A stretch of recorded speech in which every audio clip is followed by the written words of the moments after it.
Get ready because this release is out of this world amazing. Hi everyone, my name is Brennan and welcome to Brennan's Crafty Corner. Hey everyone, my name is Brennan and welcome to my YouTube channel. Today I am so excited to be playing with the new release from Simon, Hurley, and Ranger. This release is just so amazing. There are a couple new colors of Astro paste. Those are just so stunning, these colors. They're metallics, they are amazing. And in addition to those new colors of Astro paste, there are a couple of stamp sets that are space themed. So that's why I had to do that space themed pun at the beginning.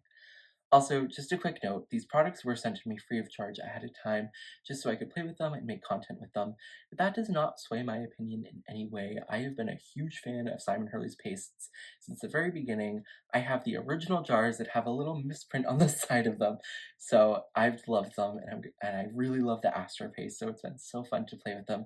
So thank you so much to Simon and Ranger for sending them. So without further ado, let's get into this video so you can see a cat-tastic card. I could have come up with a better cat pun. It's okay. It's okay. Let's just get into it. So I have Simon's entire release here, and we have 4 new colors of Astro paste. So the first color here is Refined Copper, and it's this beautiful copper color, followed up by Fool's Gold, which once again, beautiful gold color. This is different than Slippery When Wet, which is kind of a gold color, but kind of more yellowy. This is more of like a true gold color. Then we have Silver Lining, which is a silver color. It's really pretty. And then we lastly have Cookie Dough, which this one I think might be my favorite. It's just really pretty. It's really different compared to the other 3. Still a metallic, but really nice. What you may be noticing is that this looks really cloudy in here. And that's because the base to the paste is cloudy when it's in the container, but once you put it on your card and once it dries on the card or whatever project you put it on, it will become clear and that cloudiness will go away and it will just be straight glitter. So all that glitter you see will shine through once it's dry on your project. Then next up, we have the Planetary rubber stamps. This has a bunch of the planets in our solar system, as well as this star background stamp down here, which you could easily do as a repeat pattern to get a full background. And then lastly, we have the adorable Space Friend stamp set. I saw this and I was like, oh my gosh, this is adorable. I saw these cats just floating around. They're so cute. This little dog, the 2 dogs, and then we have our alien friend for good measure. It's just really, really fun. And I'm so excited to play with it today. So without further ado, let's get straight into crafting because I have so many ideas. So I thought we'd start with making our background, and I'm going to be using the Planetary stamp set for this. And I also have a little bit of Harbor cardstock from Concord and Ninth cut down to 4 1/4 by 5.5 inches. So I've pulled out my Misty, and I'm just going to make sure to take out the little foam part, just because since we're using red rubber stamps, that little backing foam on them is going to make up for that foam not being here. So we can take that out and put it to the side. Next, I'm going to take my Brutus Monroe stick and stamp mat, just because I like having my cardstock in the center, because I find the stamps get the best pressure when they're in the center and not towards the sides. But it probably would be fine with this since it's not one large background stamp, it's a bunch of smaller ones, but this will also let my stamps go off the paper on any side, rather than if I had my cardstock in this corner, I couldn't have the stamps going off the paper on those 2 respective sides, but I can have them go off the side on any part by using the stick and stamp mat. So I'm now just going to start placing these stamps kind of randomly on the paper. No rhyme or reason for where they're going. Kind of just want it to be random.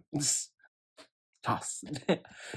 Literally, I'm just gonna actually toss some of these. If they go off like that, I will have to move them, but just toss. Okay, that the tossing's not working. We're gonna stop tossing now.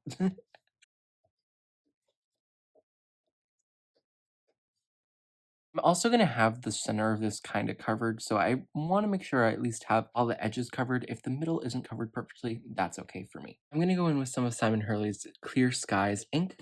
I think it will work nicely with the Harbor cardstock. It's not exactly the same, but that's okay. I think it will look great.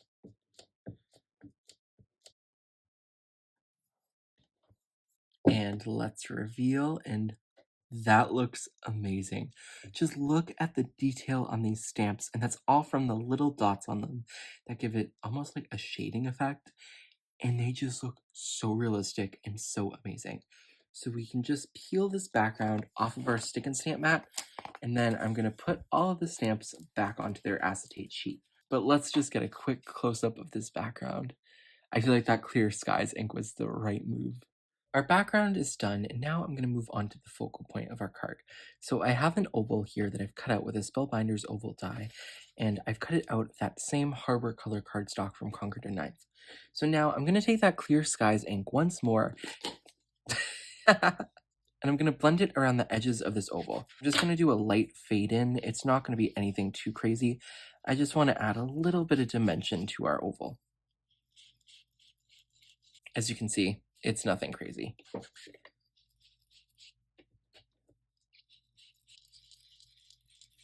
Okay, so our blend there is now done, and that's going to help us draw our eye to the center of the oval where our design will be. Because the outsides are darker, that inside is brighter, and that's exactly where our eye is going to go, and it's going to be perfect. So with the oval, I'm going to be using the Dazzling Diamond stencil, also from Simon Hurley, and this is a layering stencil set. So I'm only going to be using this top layer here. It's going to work really, really nicely, I think, with that oval. And I'm going to be using, with the stencil, a little bit of that new Fool's Gold Astro paste. I think the gold is going to work really, really nicely with that blue. So I'm going to place this stencil down, trying to make it as centered as possible. And for full transparency, I did use a little bit of pixie spray on this stencil, just so it sticks down even better. In the past, when I've used Simon's pastes without pixie spray, it's been perfectly fine. The paste has not gone under the stencil, but just in case, I don't want to take any risks today. So, oh my gosh, I can't get this straight. So I am just going to use the pixie spray, just in case.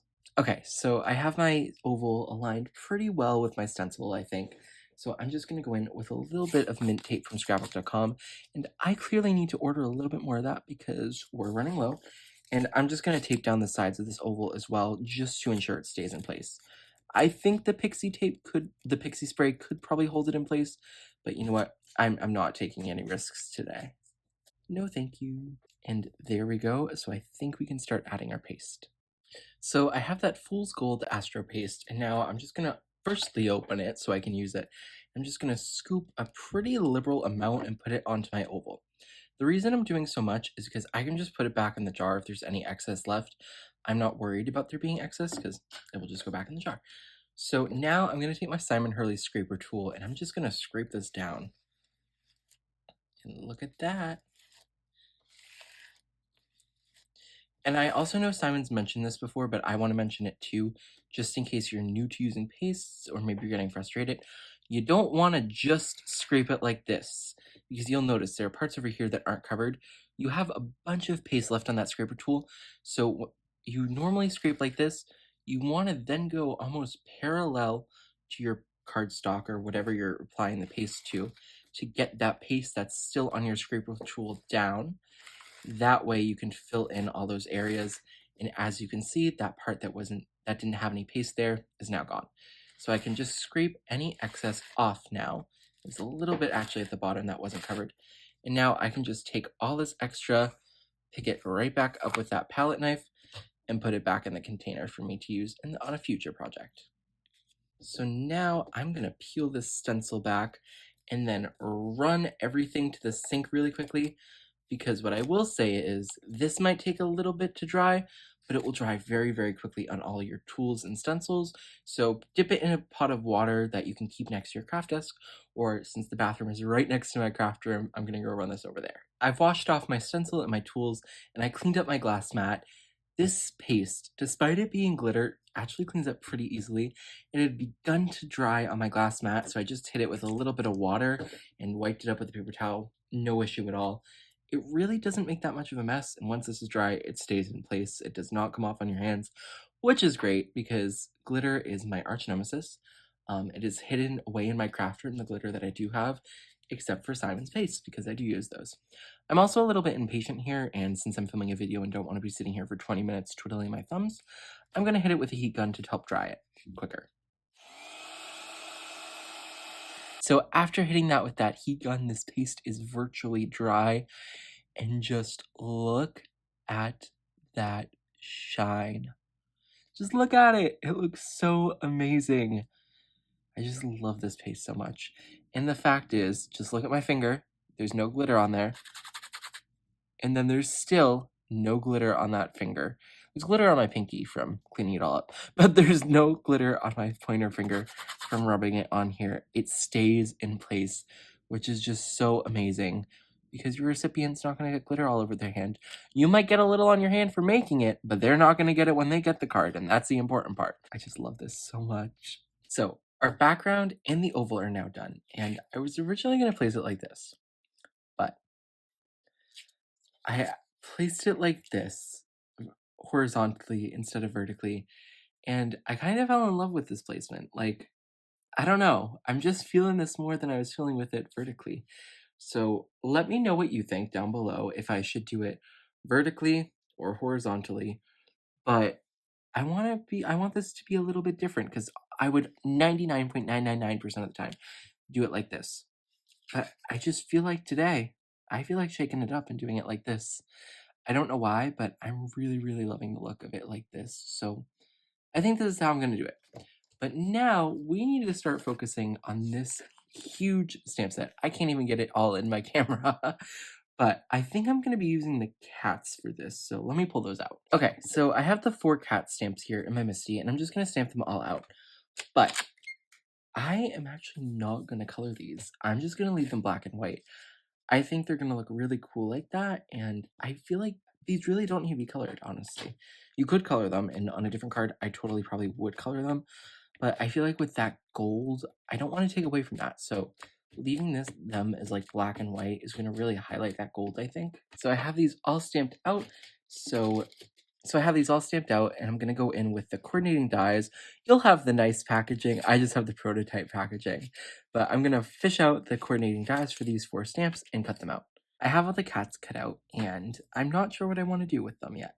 I also popped up the oval with a little bit of foam tape off camera, just so you didn't have to see me struggle with the foam tape.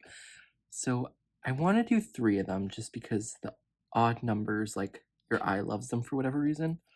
So I'm just going to place these and see what happens. Maybe this one there. I don't know which one I like more there. I'm going to go with this one. I think I like that one a little bit more.